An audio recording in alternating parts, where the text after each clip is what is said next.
चलिए आज करते हैं कुर्ती की कटिंग और स्टिचिंग। तो ये वाला सूट मेरे लिए नाप के लिए आया था। इसकी स्टिचिंग भी मैंने ही करके दी थी उनको, उन्होंने मुझे ये फिटिंग के लिए दिया है। तो चलिए ट्राउजर पैंट हमें यहाँ पर तैयार करनी है। तो सबसे पहले हम कुर्ती की कटिंग करेंगे। ये वर्क वाला गला था और इसको हमें सेट करके कुछ इस तरह से रखना था। लाइट नहीं आने की वजह से कपड़ा थोड़ा शुक्ड़ा शुक्ड़ा हो रहा, मैं प्रेस भी नहीं दे पाई, लाइट नहीं आ रही थी। तो नीचे की साइड में यहाँ पर लैस दी हुई थी, तो इसको लैस को हटाकर हम अलग रख देंगे क्योंकि हम इसको बाद में लगाएंगे जब कुर्ती की स्टिचिंग करेंगे। तो यहाँ पर हम सेंटर से मोड़ करके रखेंगे इस कपड़े को जो हमारा कुर्ती का है। और सबसे पहले हमें यहाँ पर लेंथ चाहिए होगी, तो लेंथ हमारी यहाँ पर थी 41 इंच टोटल, और 3 इंच हम एक्स्ट्रा लेंगे, नीचे की साइड से फोल्ड होगा। तो मेरे पास यहाँ कपड़ा पूरा नहीं है तो मैं नीचे की साइड से बाद में यहाँ पर लैस लगाऊंगी। तो टोटल मेरा इतना ही है, तो इतना ही हो जाएगा, यहाँ पर कोई एक्स्ट्रा रखने की जरूरत नहीं है। मुझे सिर्फ ½ इंच ऊपर की साइड में लेना होगा जो कि सिलाई में फोल्ड होगा। अब हमें यहाँ पर फिटिंग लेनी है, तो फिटिंग यहाँ पर टोटल मेरी 38 इंच थी। तो 38 का 4 पार्ट यहाँ पर मैंने 9.5 इंच रखा था। तो ऊपर से मैंने स्ट्रेट लाइन लगा दी थी जिससे जितना भी एक्स्ट्रा कपड़ा है ना ये ऊपर निकल जाएगा। और 7 इंच पर मैंने यहाँ पर शोल्डर रखे थे और 7 इंच पर ही आर्म होल रखे थे। और फिटिंग वाली मार्किंग मैंने यहाँ पर 9.5 इंच पर की थी और 2 इंच की लूजियाँ रखी थी, तो 11.5 इंच पे मैंने यहाँ पर मार्क किया था। इसके बाद हमें यहाँ पर कमर का नाप लेना होगा। तो नीचे की साइड को 7 इंच पर मार्क करेंगे और 7 इंच मार्क करने के बाद यहाँ पर कमर की फिटिंग लेंगे। तो कमर यहाँ पर थी 17 इंच, तो 17 का हाफ मैंने यहाँ पर 8.5 रख दिया था। तो यहाँ पर 8.5 पर मार्क किया और फिर नीचे को हम नाप लेंगे कि हमारे चाक कहाँ तक बंद है। तो चाक मेरे यहाँ पर 13.5 इंच पर थे, तो मैंने यहाँ पर 13.5 इंच पर मार्क कर दिया था। और इस तरह से इन निशानों को इस तरह से मिलाते हुए मार्क कर लिया था। और 2 इंच की लूजिंग वाला भी मार्क कर लिया था जिस पर हम कटिंग करेंगे। और नीचे की साइड को इसी तरह से 11.5 पे मैं यहाँ पर मार्क कर लूँगी। पहले दामन नाप लेंगे, अगर आपका दामन बड़ा है तो आप दामन के अकॉर्डिंग रख सकते हो। मेरा दामन इतना ही था, मेरा 11.5 में ही एडजस्ट हो जाएगा, तो मैं यहाँ पर 11.5 पर ही मार्क कर दूंगी। और इस तरह से यहाँ पर सीधे सीधे मार्किंग कर लेंगे।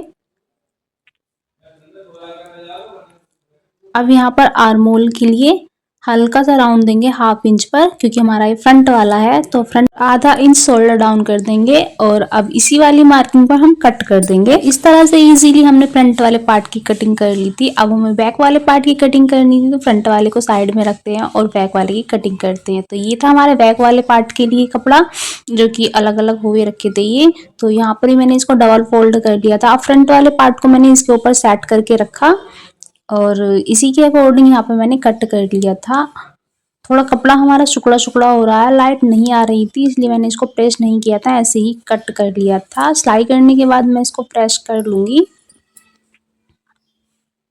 और यहाँ से आर्म होल को हम ½ इंच एक्स्ट्रा कट करेंगे। बस इसमें इतना ही होता है, फ्रंट और बैक में अंतर सेम इसी तरह से पूरा प्रोसेस देना होता है। इसके बाद अब हम स्लिप की कटिंग करेंगे यहाँ पर। तो स्लिप को भी यहाँ पर मैंने 4 लेयर में फोल्ड करके रखा था इस तरह से। और चौड़ाई मैंने यहाँ पर इसकी 9 इंच ली थी। और स्लिप की निचाई हम नाप लेंगे कितनी थी, यहाँ पर 17 इंच थी। 2 इंच मुझे एक्स्ट्रा रखना है, 1.5 इंच हमारा नीचे की साइड से फोल्ड होगा और ½ इंच हमारा सिलाई में दब जाएगा ऊपर की साइड में। तो मैंने यहाँ पर 19 इंच पर मार्क किया था। अब ऊपर की साइड से यहाँ 3 इंच पर मार्क किया और इस तरह से स्लिप की शेप दी और सिंपली इस तरह से मैंने इसको कट कर लिया। कुर्ती की कटिंग हमारी इजीली हो जाती है। अब हम इसकी स्टिचिंग करेंगे। तो सबसे पहले हमें नेक बनाना होगा।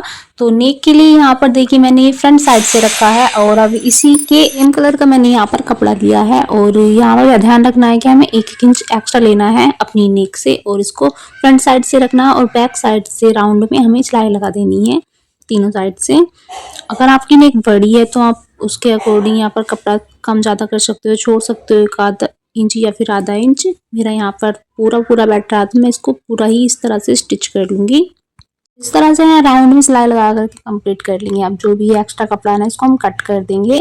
और यहाँ पर ध्यान रखना है कि हमें थोड़ा छोड़ते हुए सिलाई को ½ इंच छोड़ते हुए यहाँ पर कट लगाना है। जितना भी एक्स्ट्रा कपड़ा वो निकाल लेना है। और अब नीचे की साइड में भी जितना भी एक्स्ट्रा कपड़ा हमें सिर्फ फोल्ड करने के लिए यहाँ पर छोड़ना है और एक्स्ट्रा कपड़े को यहाँ से कट कर देना है।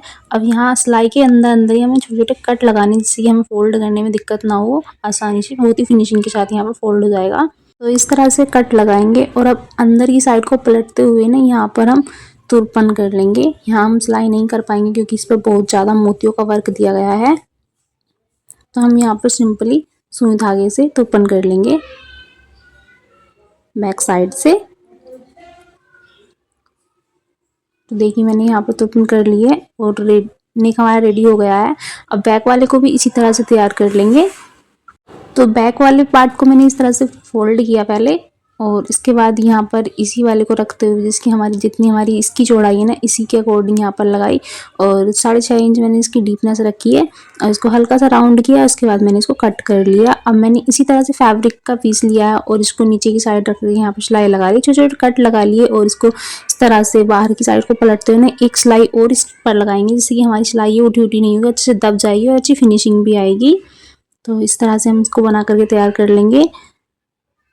और अब इसको अंदर की साइड को फोल्ड करते हुए यहाँ पर तुरपन वाली सिलाई भी लगा लेंगे। बाद में हम इसको सुई धागे से तुरपन कर लेंगे। तो इस तरह से सिंपली हमारा बैक वाला नेक भी बनकर तैयार हो जाता है।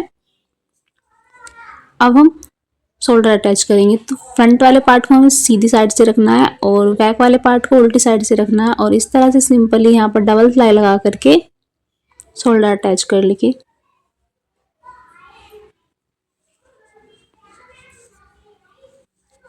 दोनों ही शोल्डर हम इसी तरह से अटैच कर लेंगे यहाँ पर।